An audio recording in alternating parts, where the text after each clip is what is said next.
Buenas tardes, amados hermanos, ya en este nuevo día del 2021 que esperamos que nos traiga sorpresas diferentes a las que nos trajo el 2020 y que incluso podamos llegar a reunirnos nuevamente y poder disfrutar de la palabra de Dios uno al lado del otro. Ese es nuestro anhelo, esa es nuestra oración. Pero por ahora continuamos en este formato, en esta plataforma de meditación de la palabra. Y continuamos con la carta a los Gálatas, específicamente capítulo 4, versículos del 1 al 7. Y antes de comenzar me gustaría contarte una historia. Recuerdo a un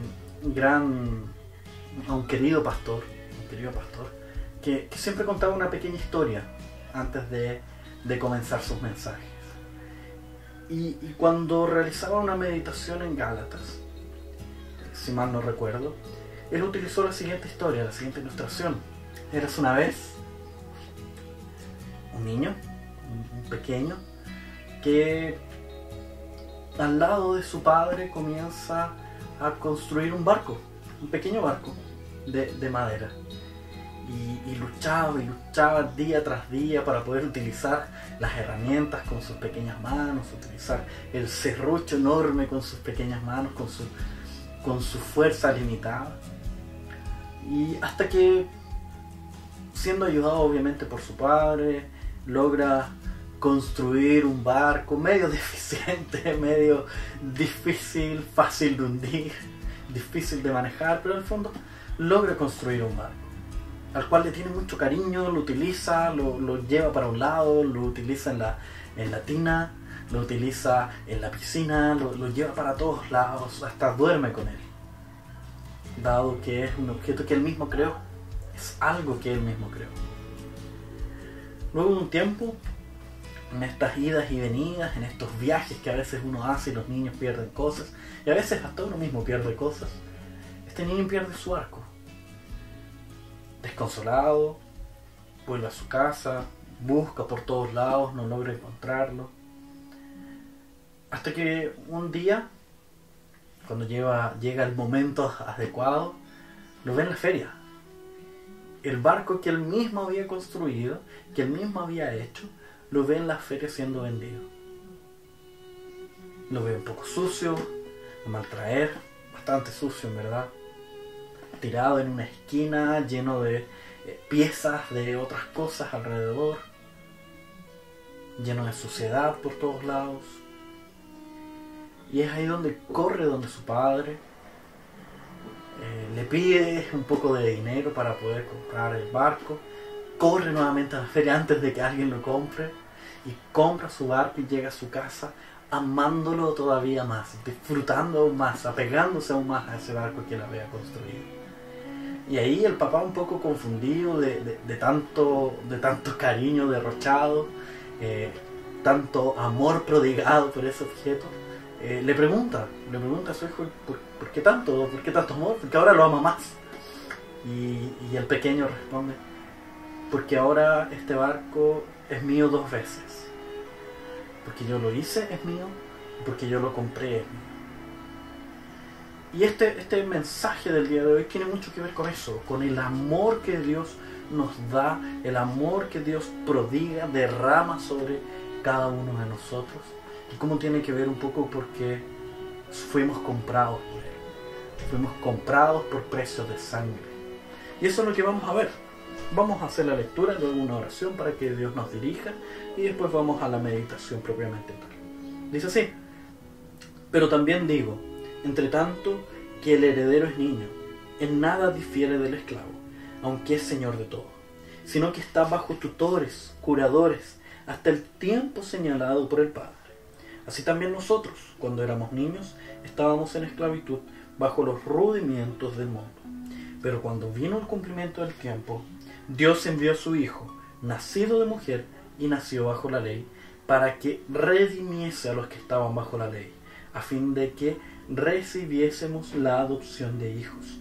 Y por cuanto sois hijos, Dios envió a vuestros corazones el espíritu de su Hijo, el cual clama, Abba, Padre. Así que ya no eres esclavo, sino hijo, y si hijo, también heredero de Dios por medio de Cristo. Oremos para que Dios nos dirija y después vamos a la meditación propiamente tal. Amado Dios, en esta hora, delante de ti, rogamos que tú nos ayudes, Señor, a comprender tu palabra y a transformar nuestro corazón por medio de ella, y de esta forma también redireccionar nuestros pasos en nuestra vida. En el nombre de Cristo Jesús oramos, pidiendo la dirección de tu Santo Espíritu. Amén. Muy bien, ¿qué es lo primero que se nos muestra? En los primeros 3 versículos se nos habla un poco del estado anterior de este pueblo al cual se le envía el mensaje. ¿Por qué? Porque el problema de los Gálatas, ya llevamos varias semanas meditando en torno a la carta a los Gálatas, y como bien ya sabemos, el problema de los Gálatas era muy grande. Era enorme, por así decirlo, bajo los ojos, bajo los lentes del apóstol Pablo. ¿Por qué? Porque era tan grande. El apóstol Pablo cambia su forma de ser con los Gálatas, por así decirlo. El problema de la iglesia de Gálatas, de la iglesia de Galacia, era tan grande que hace con que Pablo cambie, mude, sea otro Pablo. Entonces Pablo generalmente a todas las iglesias que les escribe, él gasta más o menos un capítulo casi entero, o la mitad de un capítulo, enviando saludos, enviando cariños, mostrando su afecto, mostrando lo mucho que los extraña, lo mucho que desea verlos, hablando de lo mucho que los recuerda, y así sucesivamente, prodigando su amor. Con los Gálatas no vemos eso. Vemos un saludo, dice al principio, los primeros 2 versículos, o el primer versículo solamente, carta a los Gálatas, de parte de tanto, vamos a lo nuestro. E inmediatamente empieza a atacar el problema, porque sabe que es medular, sabe que es un problema trascendental. ¿Cuál es ese problema? El problema de los Gálatas es que ellos están dejando el Evangelio.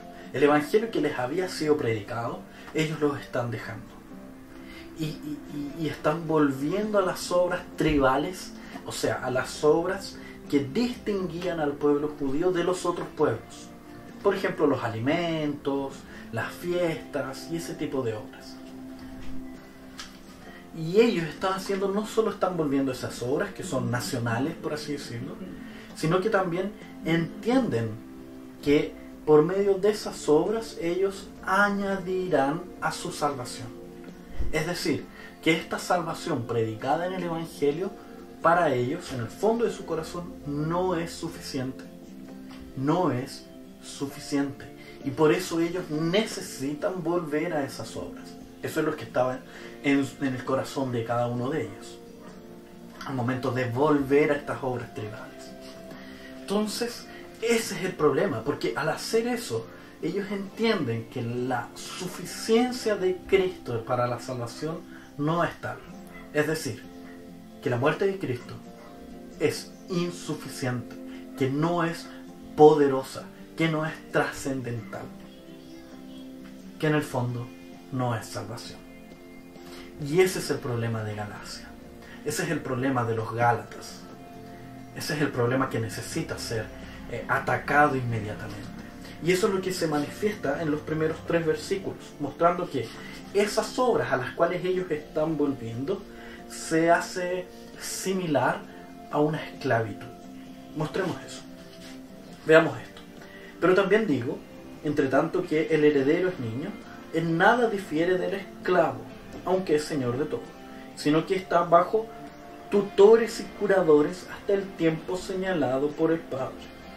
Así también nosotros, cuando éramos niños, estábamos en esclavitud bajo los rodamientos del mundo. ¿A qué se refiere con la frase cuando éramos niños?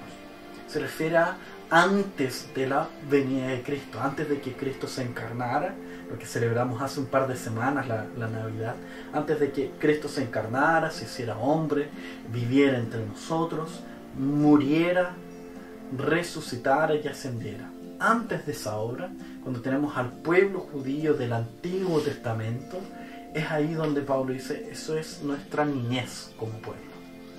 Y es nuestra niñez donde somos llevados por curadores, por cuidadores, por tutores. Estas ramitas que se colocan al lado de un árbol para que pueda crecer de forma recta. ¿Y cuáles son esos tutores? Precisamente la ley del Antiguo Testamento, estas obras tribales, estas leyes de alimentos, estas leyes de fiestas determinadas, en días determinados y así sucesivamente. ¿Por qué son tutores? ¿Por qué decimos que estas leyes son tutores, son esta rama que ayuda a que el árbol crezca de forma recta?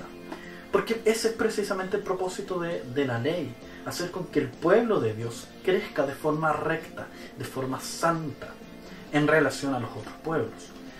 Usted se puede preguntar, por ejemplo, ¿qué tienen que ver los alimentos con la santidad? En el caso del Antiguo Testamento. Muy bien, recordemos, el Antiguo Testamento, específicamente el Pentateuco, y donde se entrega la ley en Levítico y específicamente en Levítico y en Deuteronomio, esos libros se dan en el desierto. Se dan antes, se entregan en el desierto por Moisés. ¿Ok? Entonces, ¿qué ocurre?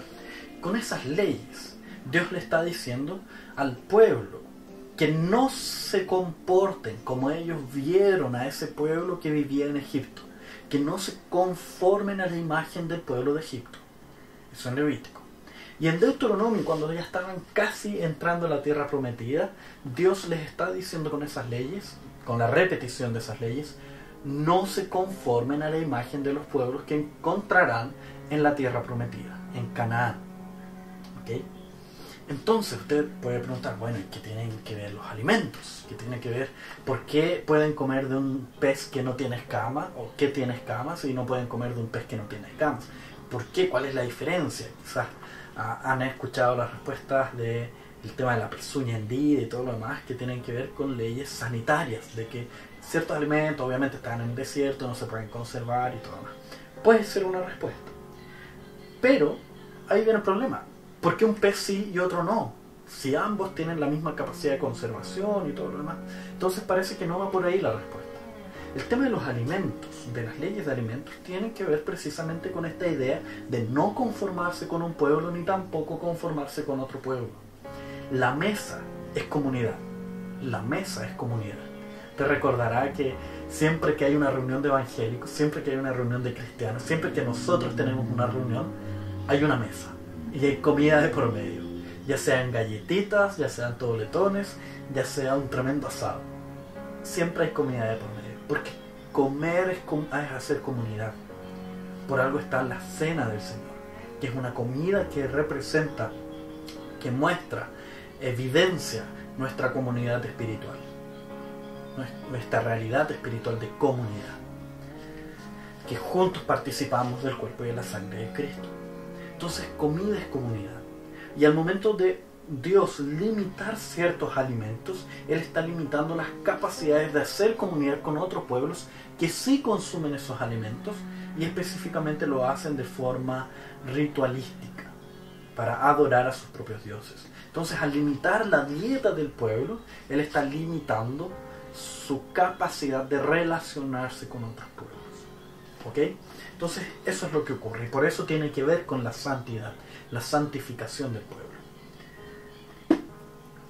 Pero si se fijan, Él está hablando de estos tutores, de estas fiestas, de estas comidas y todo eso, de una forma que eran un tutor en el pasado, cuando era niño, cuando era pequeño. Pero una vez que este árbol crece, y ahí viene la segunda parte, empezamos a ver cosas que Dios nos da. Lo primero que Dios nos da es la ley, cuando éramos niños, cuando este pueblo estaba antes de la venida de Cristo. Lo segundo que nos da es en este periodo donde es la venida de Cristo y es el propio Cristo. El segundo elemento que aparece en el texto dado por Dios, los tres regalos de Dios, el primero la ley, el segundo es Cristo. ¿Cuál es ese regalo? Pero cuando vino el cumplimiento del tiempo, Dios envió a su Hijo, nacido de mujer y nacido bajo la ley, para que redimiese a los que estaban bajo la ley, a fin de que recibiésemos la adopción de hijos. Entonces fíjense, cuando viene el cumplimiento del tiempo, Dios envió a su Hijo.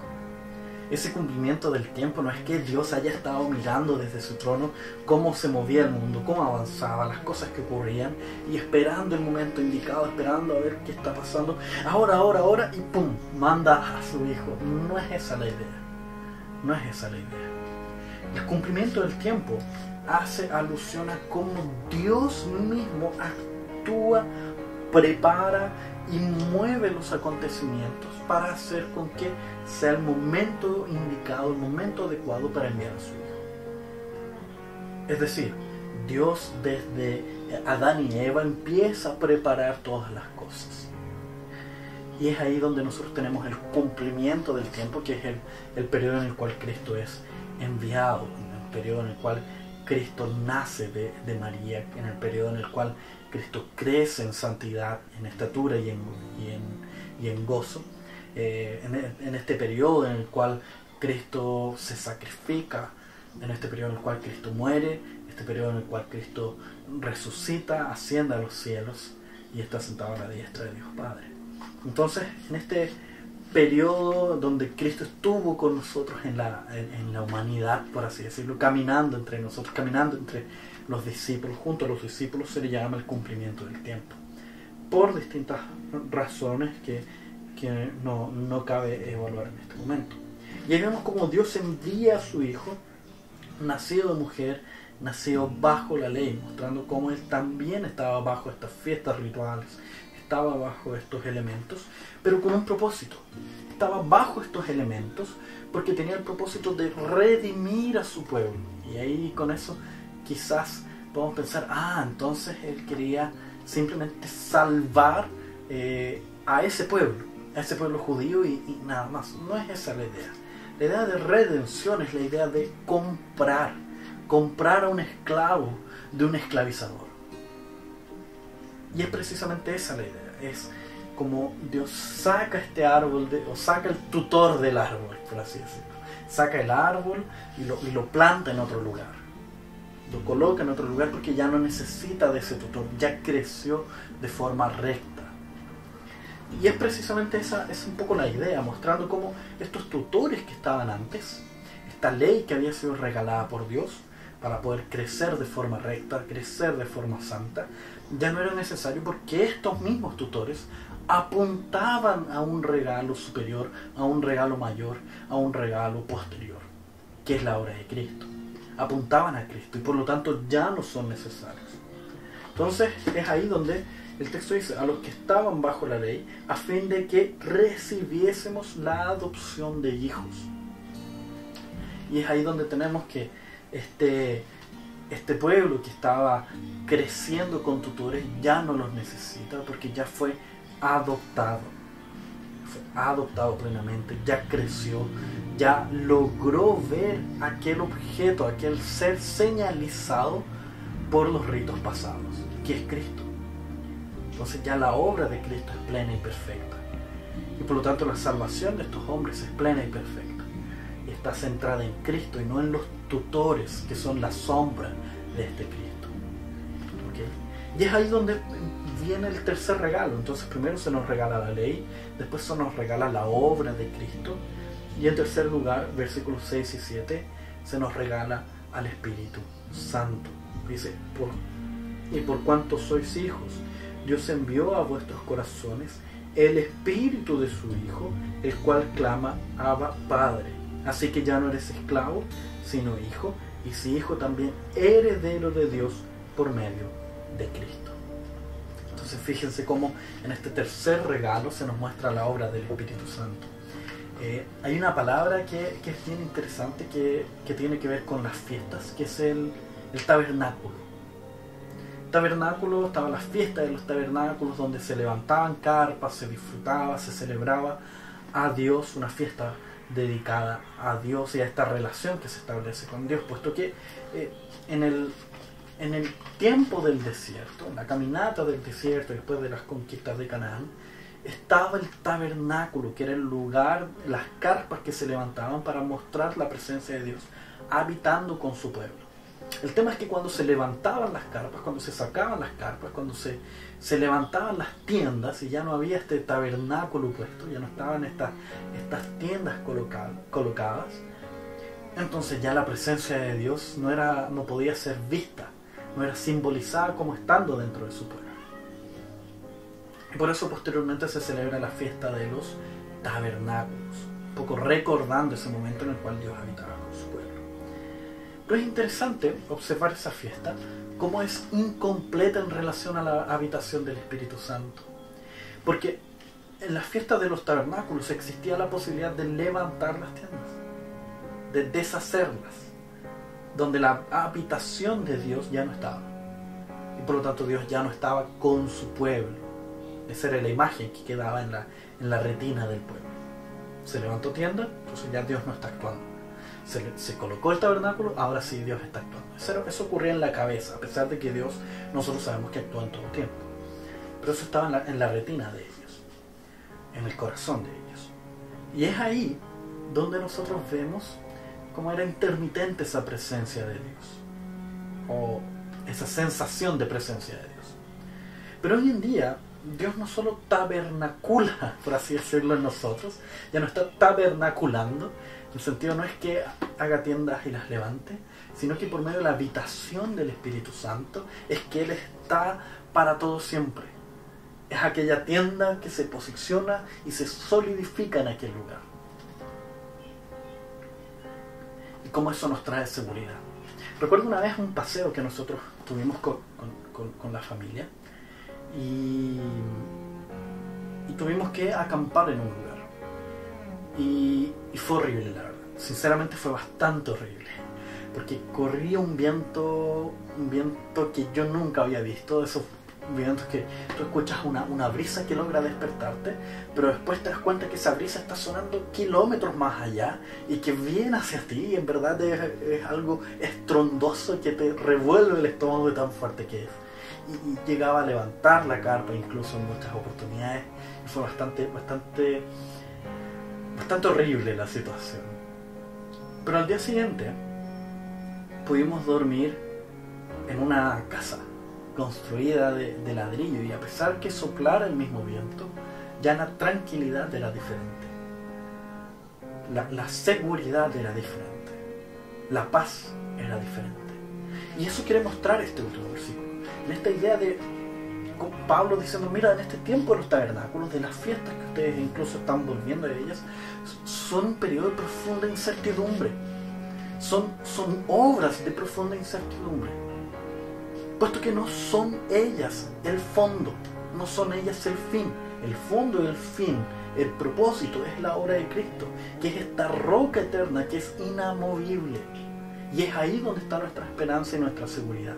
Y es en esa roca eterna donde nosotros nos abrigamos. Es donde tenemos seguridad. Tenemos plena certeza de nuestra salvación. No en esas obras pasadas. Y es ahí, con esas palabras, es que el apóstol Pablo los invita a volver a la roca eterna, a colocar su salvación, su esperanza y su paz en Cristo.